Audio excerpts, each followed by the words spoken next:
E apesar da lista de exceções, como eu disse aqui, o camarote também, muitos produtos não escaparam dessa taxação de 50%. Eles representam em valor mais da metade de tudo que o Brasil manda para os Estados Unidos e mandou já também até no ano passado. É o caso do café, da carne bovina, das frutas, dos pescados, mercadorias extremamente importantes para o nosso agro.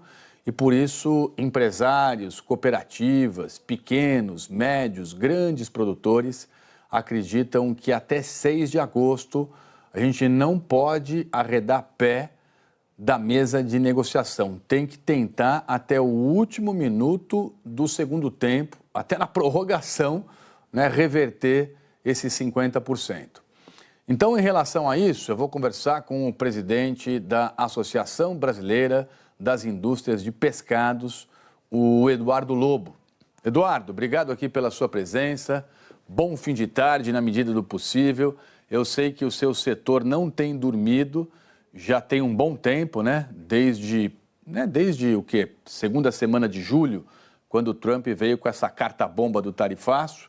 O setor de pescados, infelizmente, continua nesse radar de 50% de taxação.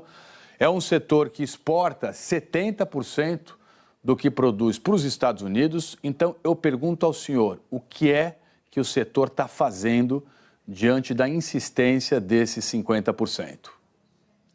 Muito boa noite, Tralha. Muito obrigado pela oportunidade aí. Estava escutando os comentários e as análises, refletindo aqui sobre as outras cadeias. A nossa particularidade, ela é que, além de uma dependência de 70% do nossa exportação para o mercado americano, nós não temos segunda alternativa.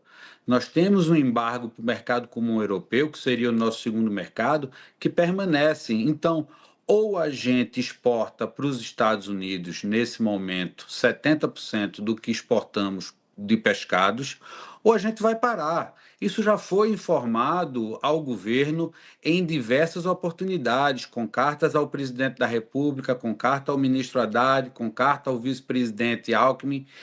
A gente reconhece os esforços de negociação, mas nosso momento é de pragmatismo. Ou o governo nos ajuda com uma linha de crédito para que esses exportadores não parem de comprar o pescado do pescador artesanal, ou essa cadeia vai se interromper.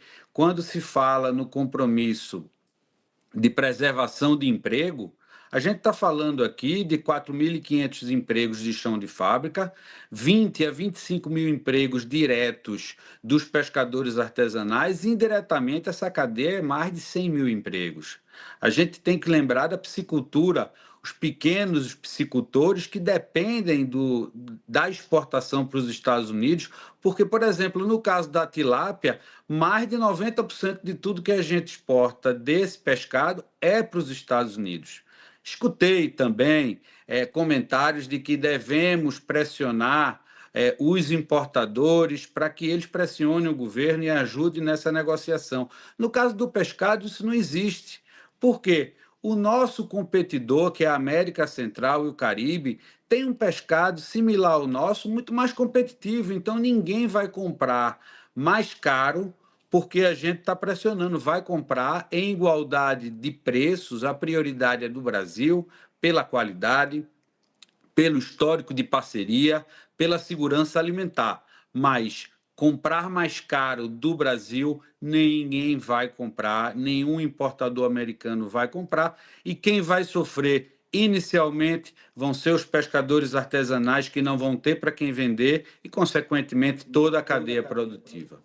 Eduardo, uma medida emergencial, enquanto ainda o país, né, o governo negocia lá com a Casa Branca a redução dessa tarifa, não seria desovar, digamos assim, vender esse pescado todo dentro do mercado brasileiro? Tem condições de fazer isso, mesmo que os preços desabem, pelo menos para salvar os custos dessa indústria do pescado?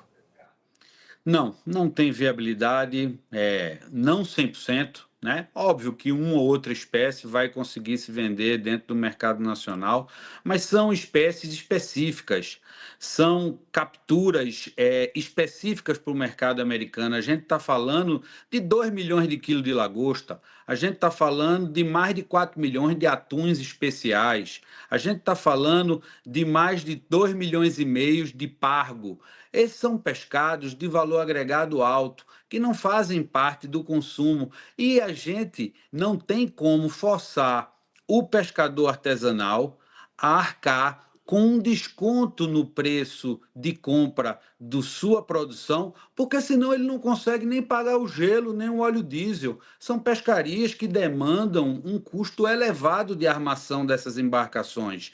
E não existe uma margem grande, existe uma margem muito apertada. O pescador artesanal ele já sofre.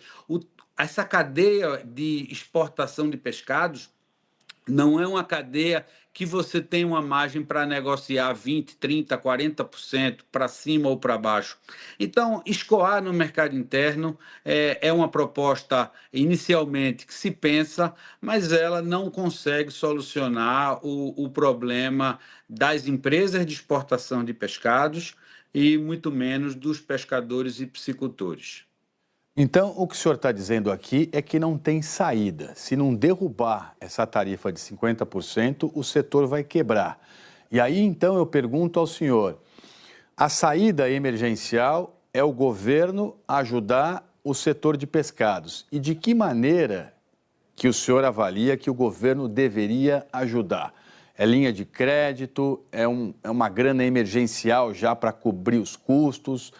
É comprar esse pescado todo? É fazer o quê, Eduardo?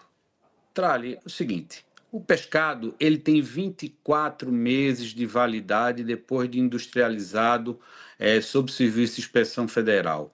O que o setor precisa é de uma linha de crédito emergencial subsidiada, uma linha de crédito que dê fluxo a essas empresas para não parar de comprar, não parar de processar, até que a razoabilidade venha à mesa. A gente acredita, mesmo sendo pé no chão, que a médio prazo, em 4, 5, 6 meses, o Brasil vem no nosso setor para o patamar dos nossos competidores da América Central, dos países que têm o mesmo tipo de produto.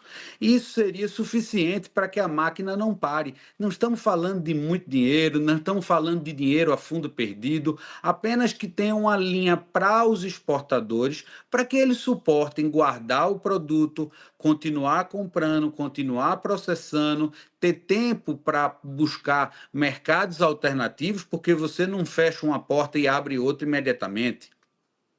A pescaria, ela não é indústria, ela não é buscaria, é pescaria. O barco vai para o mar na época certa, capturar a espécie certa, dentro do período permitido. Então, são vários detalhes que tem que ser levado em conta para essa cadeia.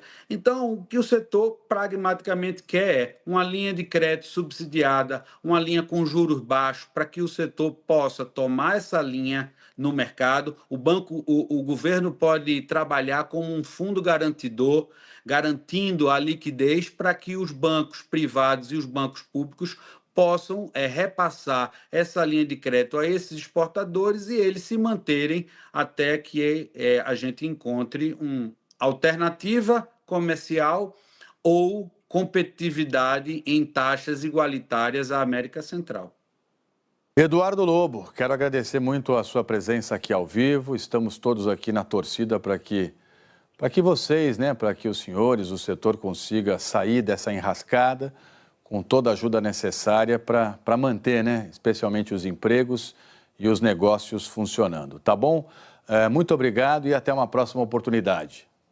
Muito obrigado. A gente está apreensivo, mas a gente está esperançoso, sim, que isso se resolva da melhor maneira. Muito obrigado. Obrigado, boa noite.